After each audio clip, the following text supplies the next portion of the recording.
Hello বন্ধুরা, আবার আমি চলে এলাম তোমাদের সামনে নতুন আর একটা ব্লগ নিয়ে। দেখো, এটা কিন্তু সকাল নয়, এমনভাবেই স্টার্টটা করেছি বোঝাও যাচ্ছে না যেটা সকাল না রাত। তাই জন্যই আমি বলে দিচ্ছি, এটা অ্যাকচুয়ালি আমি অফিস থেকে ফেরার পর ব্লগটা স্টার্ট করেছিলাম।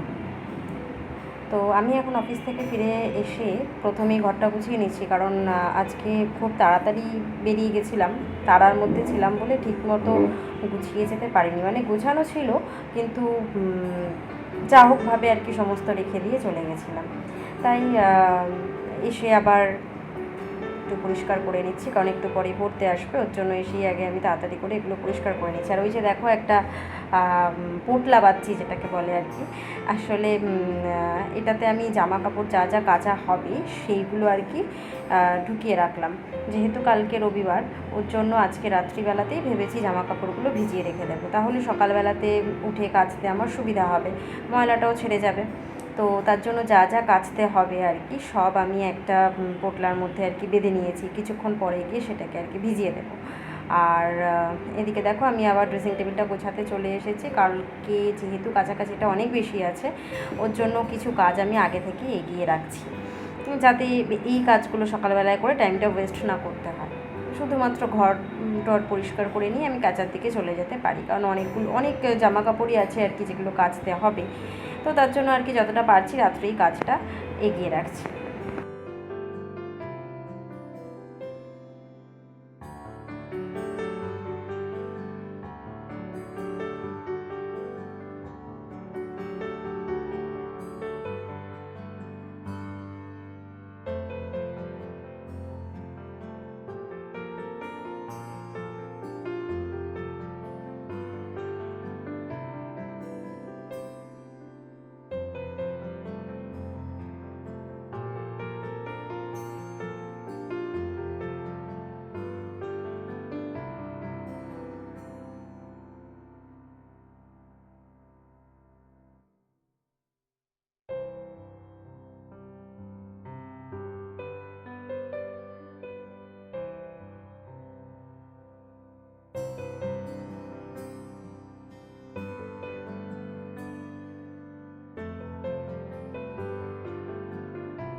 তো এবারে আমি ঘরটা ঝাড় দিতে চলে এসেছি বিছানাটা গুছিয়ে নিয়ে, কারণ ময়লা টয়লা তো ভালোই পড়েছে।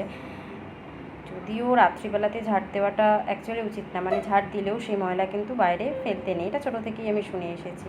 তো সেক্ষেত্রে ঘরটা আমি ঝাড় দিয়ে আর কি করবো, ওই বারান্দা সাইডে আর কি রেখে দেবো, বাইরে ফেলবো না, এটা উচিতও না।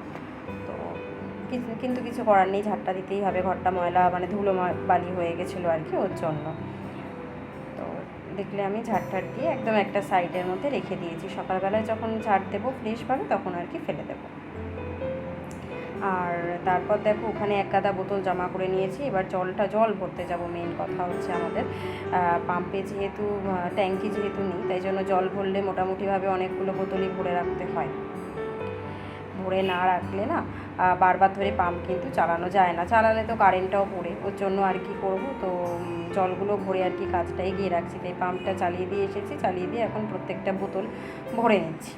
রাত্রেকে ফ্রিজে ঢুকিয়ে দেবো, সকালবেলাতে জলের আর প্রবলেমটা হবে না আর কি।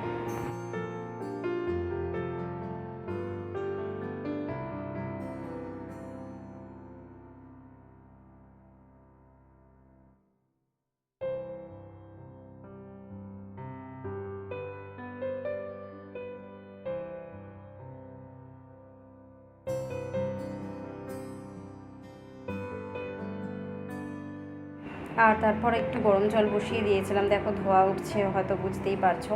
আগেই বললাম যে জামা কাপড় বা যে সমস্ত জিনিসগুলো কাচবো আর কি সেগুলো ভিজিয়ে দেবো।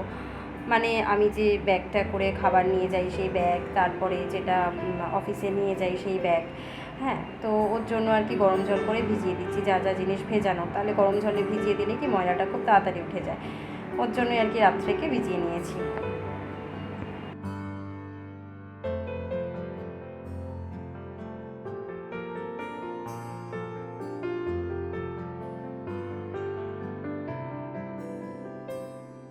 রাত্রের ব্লগটা ওখানেই শেষ করে আবার সকালবেলাতে তোমাদের সামনে চলে এলাম। দেখো এখন বাজে 8টা, কিন্তু কেউ বলবে 8টা বাজে? একদম ঝাঁ চকচকে রোদ উঠে গেছে অলরেডি। ভালোই রোদ উঠেছে, বৃষ্টির তো নামগন্ধ নেই, ভালোই রোদ উঠেছে। এখন বাজে সকাল 8টা। হ্যাঁ, আজকে একটু দেরি করে উঠলাম যেহেতু রবিবার, তাই জন্য 6টার সময় না উঠে 8টার সময় উঠলাম। আর এদিকে দেখো আজকে বিছানা খালি, কারণ ওর আজকে তাড়াতাড়ি কাজে বেরানোর আছে বলে ও উঠে পড়েছে। এবার যথারীতি তাই জন্যই আমি ও বেরোনোর আগে আর কি ঘরটা একটু পরিষ্কার করে নিচ্ছি। বাদবাকি কাজ তো পরে করাই যাবে, কিন্তু ঘর বিছানাটা আগে পরিষ্কার করে নিচ্ছি। ও যেহেতু তাড়াতাড়ি বেরিয়ে যাবে আজকে। আর দেখলে জানলা খুলে অনেকক্ষণ দাঁড়িয়েছিলাম, আমিও ভাবছিলাম যে বৃষ্টিটা কি হবে না হবে না, মেঘলাও করে আসছে আবার রোদও আসছে, মানে রোদও হচ্ছে আর কি। খুবই খারাপ একটা পরিস্থিতি হচ্ছে। খুব রোদ হচ্ছে, যখন খুব রোদ হচ্ছে, আবার যখন মেঘলা করছে তো একেবারেই মেঘলা করছে, বোঝাই যাচ্ছে না কী হবে। টেনশানেই ছিলাম যে জামা কাপড় যে কাচবো শুকাবে তো, নাকি বৃষ্টি এসে গিয়ে আবার সব ভিজিয়ে দেবে, এতগুলো জামা কাপড় ভিজিয়ে রেখেছি। সেই ভাবতে ভাবতেই আর কি জানালার দিকে তাকিয়েছিলাম। তো চলো আমি তাড়াতাড়ি করে কাজগুলোকে করে নিই, দেখতে থাকো।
আর যেহেতু কালকে রবিবার ছিল বলে আগামী দিন আর কি, মানে গতকাল রাত্রের খাওয়া দাওয়ার বাসনগুলো আর মাজা হয়নি, মানে মাজেনি, তাই জন্যে কিছু বাসন ছিল যেগুলো মেজে নিলাম। আর এদিকে দেখো আমাদের বাড়িতে আবারও একটা বিড়ালে কিন্তু বাচ্চা দিয়েছে, মানে বিড়াল বাচ্চাটা এসেছে। তো খুব ভালো, মানে খুব কিউট বাচ্চাটা। তো মানে ওর একটুখানি সমস্যা হচ্ছে যে ওর পেটটা একটু ফোলা ফোলা, জানি না কেন পেটটা এরকম ফোলা, গা হাত পাগুলো খুবই রোগা আর পেটটা অনেকটাই ফোলা। তো ওর সাথে একটুখানি টাইমটা স্পেন্ড করে নিচ্ছিলাম। ও খুব পায়ে পায়ে ঘোরে, দেখো তোমাদের সাথেও তাই জন্য শেয়ার করলাম।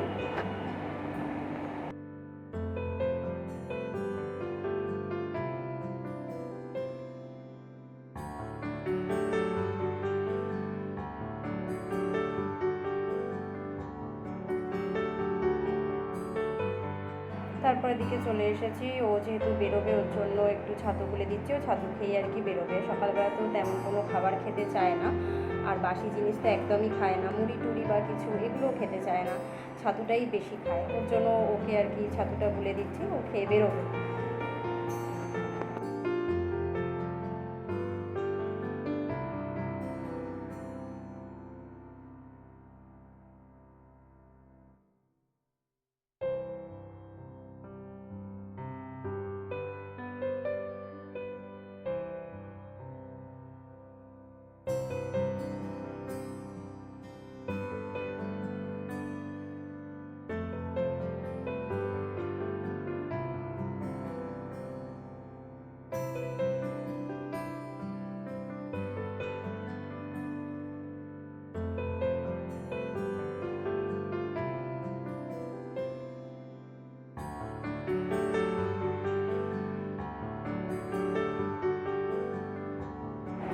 আর এদিকে ও বেরিয়ে যাওয়ার পর সবার আগে আমি যেটা করছি সেটা হচ্ছে জামা কাপড় কাচতে চলে এসেছি। কেন, এখন একটু রোদ আছে, এখন যদি কেচে মেলে না দিই তাহলে কিন্তু শুকানোর হবে কি না তার কোনো গ্যারেন্টি নেই, শুকানো হবে নাকি বৃষ্টি এসে ভিজিয়ে দেবে তার কোনো গ্যারেন্টি নেই। ওর জন্য আগে তাড়াতাড়ি করে ও বেরিয়ে যাওয়ার পরেই কিন্তু আমি কাচতে চলে এসেছি। কারণ ও থাকলে তো কাচতে একটু অসুবিধাই হতো, কেন বারবার বাথরুমে যাওয়া আসা, তারপর হচ্ছে আবার খেতে টেতে দেওয়া, এগুলো মধ্যে আর কাচাটা বারবার করে কাচতে কাচতে উঠে যাওয়াটা তো সম্ভব নয়। ওর জন্য আর কি ও বেরিয়ে যাওয়ার পরেই আগে আমি কাচতে চলে এসেছি। তো অনেকক্ষণ সময় লেগেছে কাচতে, অনেকগুলো কাচা ছিল। তারপর দেখো আমি সব মিলে দিয়েছি। আর আকাশের অবস্থা দেখে বুঝতেই পারছো অলরেডি মেলার পরেই কিন্তু মেঘলা করতে শুরু করে দিয়েছে। তো যাই হোক, ভালোই বৃষ্টি কিন্তু হয়েছিল, বারবার করে মিলছিলাম আর তুলছিলাম, আর কি করব, কিছু করার নেই, কপালটাই খারাপ ছিল। আর এদিকে দেখো আমি আজকে নিজেও একটু চা খাবো ভেবেছি, ওর জন্য চা বানাতে চলে এসেছে আমার আর মা।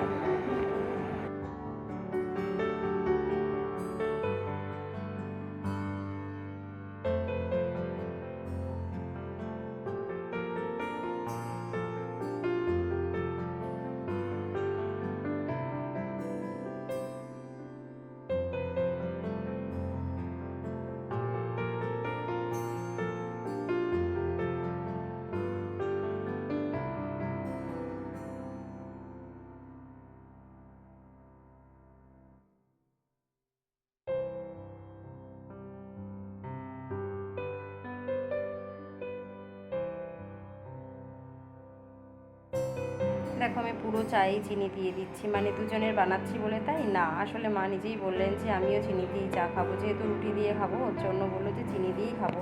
রুটি দিয়ে খেলে একদম শুধুমাত্র চিনি ছাড়া চাটা ঠিক ভালো লাগে না খেতে, ওর জন্য চিনি দিয়ে আর কি দুজনের জন্যই চাটা করে নিচ্ছি।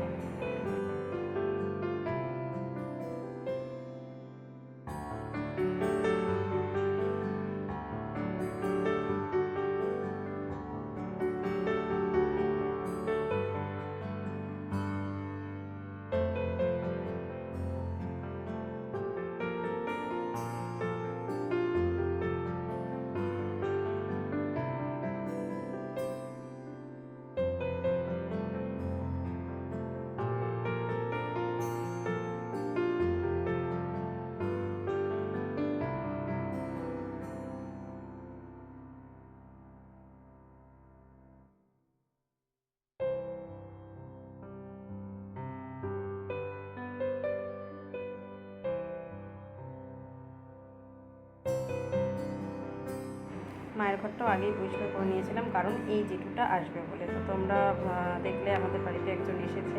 আসলে ইনি হচ্ছেন আমার, মানে এনার থেকে আমরা সমস্ত মানে জামা কাপড় হোক বা নাইটি ফাইটি যাই নিই না কেন, এনার থেকে নিই। তো উনি আমাদের বাড়িতে এসেছিলেন, তাই ভাবলাম তোমাদের সবার সাথে শেয়ার করি। তো ওদিকে তো জিনিসপত্র যা নেওয়া হয়েছে। আবার উনি চলে যাওয়ার পরেই আমি আর কি রান্নাঘরে আবার চলে এসেছি কাজ করতে, কারণ আমার কাজের তো বিরাম নেই, আমাকে তো কাজ করতেই হবে। তার মাঝখানে একটু জিনিসপত্র যা নিয়ে এসেছিলেন দেখছিলাম একটু কী কী নেওয়া যায় বা কিছু। তো তারপরে আবার যাই হোক যথারীতি নিজের কাজে আবার ফিরতে হলো। দেখো এখানে আমি চলে এসেছি রান্নাঘরে রান্না করার জন্য।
মায়ের ঘরটা যেহেতু শুধু ঝাড় দিয়ে পরিষ্কার করা হয়েছিল, কারণ মোছামুছি করার আগে যেহেতু জেঠুটা চলে এসেছিলেন, ওর জন্য আর মোছা হয়নি। তাই ওদিকে রান্নাটা চাপিয়ে দিয়ে আমি এখানে ঘরটা মুছতে চলে এসেছি। বেশি রান্নার কিছু ছিল না, মোটামুটি ছিল আর কি। রবিবার হলেও সবসময়তেই যে বিশাল আয়োজন করতে হয় বা করি তা তো নয়, বেশি রান্না কিছু ছিল না, তাই জন্য আর কি রান্নার দিকে আমাকে অত মাথা ঘামাতে হয়নি।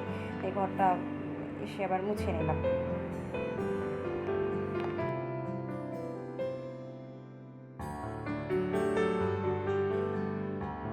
আর এদিকে তো দেখে বুঝতেই পারছো যে রোদটা আবার ভালোই বেরিয়েছে। কিছুক্ষণ আগে দেখলে না যে ভীষণ মেঘলা করে এসেছিলো, কিন্তু দেখো আবার রোদ বেরিয়েছে। এই হচ্ছিল আর কি, কখনো রোদ কখনো বৃষ্টি। একবার করে জামা কাপড় তুলছিলাম আর একবার করে মিলছিলাম।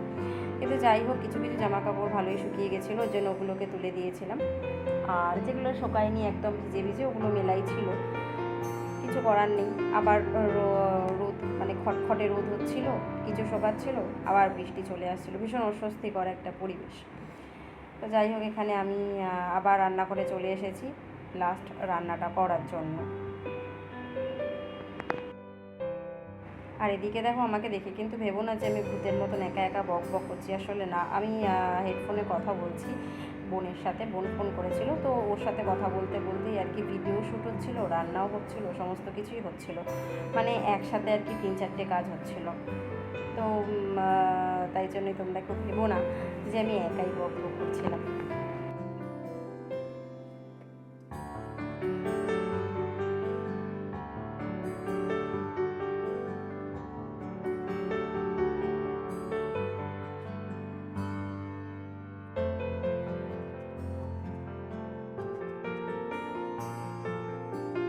তো রান্নাটা ওদিকে বসিয়ে দিয়ে দেখো আমি একটু আমাদের বাইরে চলে এসেছি। দেখো এখানে কি করতে এসেছি, এখানে এসেছি হচ্ছে পেয়ারা পাড়তে। আমাদের বাড়ির সামনেই যে পেয়ারা গাছটা, এটা আমাদেরই লাগানো।